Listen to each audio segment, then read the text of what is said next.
Hello and welcome to lecture number 97. This is historical topic 8.14, Society and Transition. There's two themes, politics and power, and American and regional culture.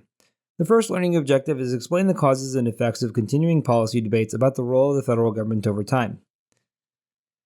The first key concept says, in the 1960s, conservatives challenged liberal laws and court decisions and perceived moral and cultural decline, seeking to limit the role of the federal government and enact more assertive foreign policies. The liberal laws adopted by the federal government refers to the Great Society programs and the rise of the welfare state. Conservatives did not like that government's role was growing and argued that it had expanded its programs beyond a safety net. One of the people who best voiced the conservative movement's stances was Barry Goldwater in the 1964 election. Even though he lost that election badly, he influenced the future conservative movement that would win the White House in the 1980s. Other policies adopted by Congress that conservatives didn't like were the environmental regulations, which inhibited business activity. To lobby against further environmental policies that could impact the economy, conservatives started think tanks in Washington, D.C. that would vocalize conservative concerns and try to back their concerns with researched economic data. The conservative movement also grows more socially conservative. That means they take a harder stance against drugs, crimes, abortion, and greater support for religion, even in instances in which it may contradict their views on the role of government. Earl Warren was the Supreme Court Chief Justice from 1953 to 1969. He was the Republican governor of California before being appointed to the court by Eisenhower. His decisions were aligned with the conservative ideology of protecting individual liberties at the expense of government power. In Mapp v. Ohio, Gibney v. Wainwright, and Miranda v. Arizona, the law enforcement and the judicial system were limited in their methods they used to prosecute crimes in order to uphold the Bill of Rights. Ironically, the conservative movement disliked some of these rulings because it gave the impression that the U.S. was soft on crime. To illustrate this, Ernesto Miranda, in the Miranda v. Arizona case, was convicted of kidnapping and raping a young girl. He confessed to the crimes to the police officers, but because he was not informed of his right to an attorney, the conviction was thrown out. Engel v. Vital restricted prayer in school led by administrators or school staff, even though the decision upheld the First Amendment. It made conservatives think that the Supreme Court was trying to restrict Americans' religion. Finally, the Griswold v. Connecticut decision allowed women or married couples to access birth control, denoting that states had no business passing legislation that impacted the activities of consenting adults in the privacy of their own home. This decision lays the foundation for the Roe v. Wade case that makes abortion legal in the United States in 1973. By that point, Earl Warren stepped down and was replaced by Warren Burger, another justice appointed by a Republican president. The Supreme Court decisions were part of the perceived moral and cultural decline by the conservative movement. However, the end of the 1960s were turbulent for other reasons too. Race riots have been covered in previous lectures. The city of Watts in Detroit showed how the violence could get out of hand and engulf the entire city. In the spring of 1968, riots were happening again, but this time all over the country at once over the assassination of Martin Luther King Jr. The rise of feminism was also something the conservatives saw as bringing about moral decline. Phyllis Schlafly claimed the feminist movement was waging a war on the family and children. She was influential in the failure of the ERA to be ratified by the necessary number of states. Nixon's first electoral victory happened in 1968, in the midst of all this perceived moral decline. He took advantage of the backlash to make it seem like it was the big government policies of the Democrats that brought about so much chaos. He also played to the southern states who were battling federal orders to desegregate schools. Nixon gave them a wink and a nod, assuring them that he would force less change upon the southern states than the Democratic Party. In the end, he won the 1968 election. Finally, conservatives wanted more decisive action in foreign policy, particularly in the context of the Cold War. In the 1960s, conservatives criticized LBJ for being weak in Vietnam, and they were fully on board when he escalated the conflict after the Gulf of Tonkin incident. The next key concept says public confidence and trust in government's ability to solve social and economic problems declined in the 1970s in the wake of economic challenges, political scandals, and foreign policy crises. The brand new economic challenge of stagflation and the government's inability to solve it quickly made people lose confidence that some problems could only be solved by the government. This period of stagflation was caused by the OPEC oil embargo. The price of oil went up, which drove up inflation. Simultaneously, the economy shrank and unemployment went up. The solution to fix inflation or unemployment makes the other problem worse.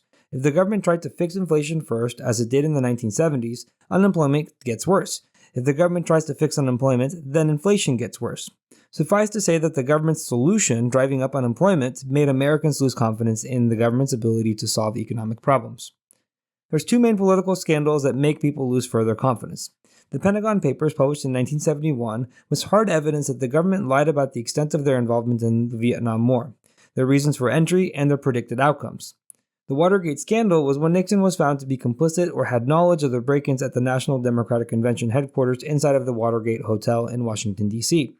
The purpose was to record some of the conversations inside of the opposition's campaign and use it in the 1972 election. In his White House tapes, Nixon inadvertently recorded a conversation inside of the Oval Office with his closest aides in which they were scheming of a way to get the FBI to stop investigating the break-in. When Congress became aware of this recorded conversation, nicknamed the Smoking Gun Tape, they wrote up articles of impeachment in the House of Representatives. Before the articles went up for a vote, the entire House, Richard Nixon had resigned. One major foreign policy crisis was the Iran hostage crisis. It proved that it could not be solved by the federal government, and it ended Carter's term as president.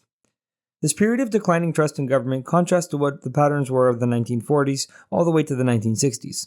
In the New Deal program and the Great Society programs, people thought that because of the large size and power of the federal government, that it was the only institution that could take care of these larger problems like the Great Depression and poverty.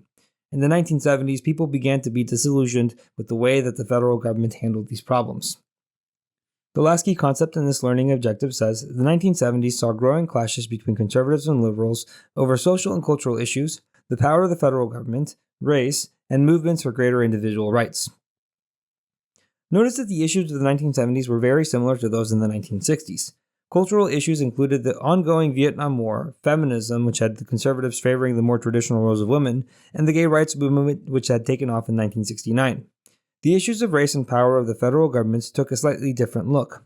The Brown decision had already made segregation unconstitutional, and the Alexander v. Holmes decision had already ordered the immediate desegregation order. The debates in the 1970s mostly centered on the methods of desegregation.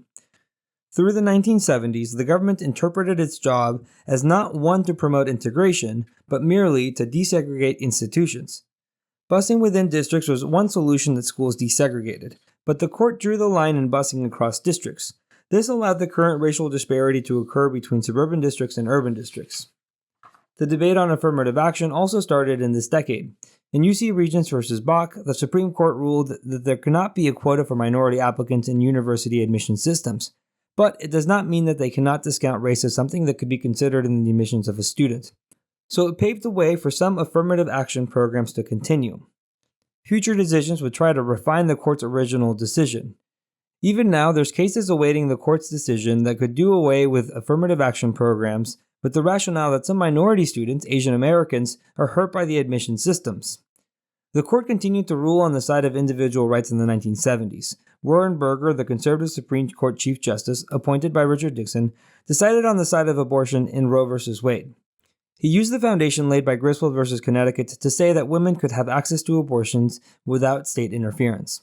It inspired a big backlash from social conservatives and the religious conservative movement. The pattern of conservative Supreme Court appointments actually continued to the present day. It's partially a symptom of presidential politics. Since Democrats only held the White House for 12 years from 1968 to 2008, they had a smaller chance of appointing more justices. The second learning objective says explain the effects of the growth of religious movements over the course of the 20th century. The sole key concept for the objective is the rapid and substantial growth of evangelical Christian churches and organizations was accompanied by greater political and social activism on the part of religious conservatives. This covers the religious conservatives who were in opposition to the Roe decision, even when the decision was aligned with conservative ideology on individual rights. It came about as a result of the growth of evangelical churches. With the new technologies of the mid-20th century, they were able to take their message on television.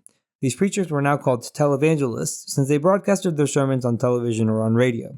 There was a version of this early in the 1940s and 1930s with Father Coughlin, but nothing to the level that it was taken to in the 1970s and beyond.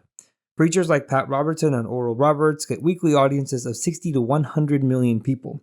Just like the previous religious revivals, like the two Great Awakenings, shaped culture, this religious movement will also shape culture.